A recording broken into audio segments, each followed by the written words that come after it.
Good morning. சொல்லுங்க.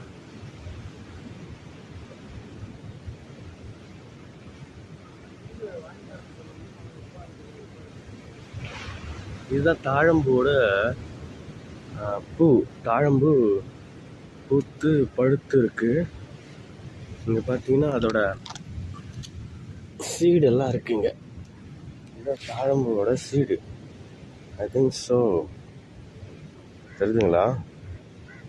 தாழம்பூ பழம் இது சாப்பிடாலும் தெரியல. ஆக்சுவலி இது கிராமப்புறங்களில் ஏரியில் இருக்க வேண்டிய ஒரு விஷயம். இங்கே பாருங்க நிறைய பூத்து காய்த்து இருக்குது. ஆக்சுவலி இது இங்கே இருக்கிறவங்க வந்து இதை என்ன சொல்கிறாங்கன்னா அண்ணாச்சி அப்படி சொல்கிறாங்க.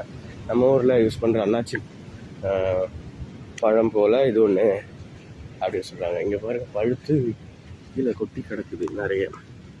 தெரியுதுங்களா? ஆமாம், இது நிறைய இங்கே விழுந்து இருக்கு. ஆக்சுவலி நான் பார்த்ததில்லை. அங்கே பாருங்கள் எவ்வளோ பெரிய பழம் இருக்குது. ஸோ இதை எப்படி யூஸ் பண்ணுவாங்களான்னு தெரியாது. ஆனால் சாப்பிடக்கூடாதுன்னு தான் சொன்னார்.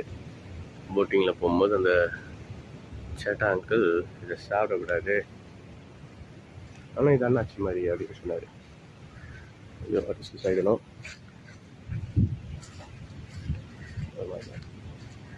இந்த பக்கம் நம்ம போக முடியாது, ஏன்னா அங்கே செக்யூரிட்டி கார்டு இருக்காரு. ஸோ நம்ம எப்படி பார்த்தே நம்ம போயிடலாம்னு நினைக்கிறேன்.